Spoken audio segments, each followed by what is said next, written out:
ఆదిలాబాద్ జిల్లా ఏజెన్సీలో తుడుందెబ్బ నేతలు ఇచ్చిన పిలుపుతో బంద్ కొనసాగుతోంది.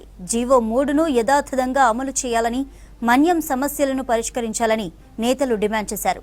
ఉట్నూర్, జైనూర్, కెరిమెరి, ఇచ్చోడా, బోధ్ సహా ఆసిఫాబాద్, వాంకిడి మండలాల్లో షాపులను క్లోజ్ చేశారు.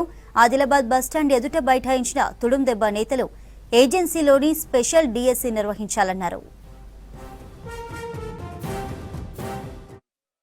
హక్కుల పోరాట సమితి తుడుందెబ్బ రాష్ట్ర కమిటీ పిలుపులో భాగంగా తెలంగాణ ఏజెన్సీ బంద్కు పిలుపునివ్వడం జరిగింది. ప్రధాన ముఖ్య ఉద్దేశం ఏంటంటే ఎస్టీ జాబితా నుండి లంబాడాలను తొలగించాలి, జీవో నంబర్ 3ను యథావిధిగా కొనసాగించాలి, ఐటీడీఏ పరిధిలో ఉన్నటువంటి బ్యాక్లాగ్ పోస్టులను వెంటనే భర్తీ చేయాలి, స్పెషల్ డిఎస్సీ వేసి ఆదివాసీ నిరుద్యోగ యువతను కాపాడాలి, ఆదివాసులు సాగు చేసుకుంటున్న పొడు భూములకు పట్టాలిచ్చి గిరివికాసం పథకం కింద బోరుబావులు మంజూరు చేయాలని, 170 పీసా చట్టాలను పకడ్బందీగా అమలు చేయాలని చెప్పేసి ఇక్కడ నిరసన తెలిపి ఈ యొక్క బస్టాండ్లో మా యొక్క నిరసన కొనసాగించడం, ధర్నా చేయడం జరిగింది. కాబట్టి ఇప్పటికైనా కేంద్ర రాష్ట్ర ప్రభుత్వాలు మా యొక్క సమస్యలను వెంటనే పరిష్కరించి మమ్మల్ని ఆదుకోవాలని చెప్పేసి ఆదివాసీ హక్కుల పోరాట సమితి తుడుందెబ్బ రాష్ట్ర కమిటీ తరఫున మేము తెలంగాణ రాష్ట్ర ప్రభుత్వానికి విజ్ఞప్తి చేస్తున్నాం.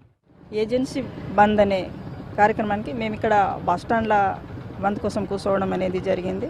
ఎందుకంటే ప్రధాన డిమాండ్ మాది ఎస్టీ జాబితా నుంచి లంబాడాలను తీసేయాలి, అట్లనే స్పెషల్ డిఎస్సీ వేసి ఆదివాసీ యువకులను కాపాడాలి, వాళ్ళకు ఉద్యోగాలు జాబ్లు కల్పించాలనేది. అట్లనే ఐటీడీఏలో ఉన్న బ్యాక్లాగ్ పోస్టులు కూడా మొత్తానికి లంబాడా వాళ్ళే ఉన్నారు, అక్కడ వాళ్ళని తీసేసి మా ఆదివాసీ పిల్లల్ని అక్కడ చేయాలనేది కూడా. మా ఆదివాసీ పిల్లలు ఇప్పుడు చదువుకున్న వాళ్ళు ఉన్నారు, వాళ్ళకి జాబులు లేక చెడు మార్గాల్లో పోతుండ్రు. కాబట్టి వాళ్ళకు స్పెషల్ డిఎస్ వేసి ఆదివాసీ యువకులను జాబులకు జాయిన్ చేయాలనేది మా ఉద్దేశం. అట్లనే పోడు భూములకు పట్టాలు ఇవ్వాలి, కుమ్రం భీమ కాలంలో నివసిస్తున్న ఆదివాసీలకు కూడా పట్టాలు ఇవ్వాలనే డిమాండ్ తోటి మేము ఇక్కడ ధర్నా కూర్చోవడం.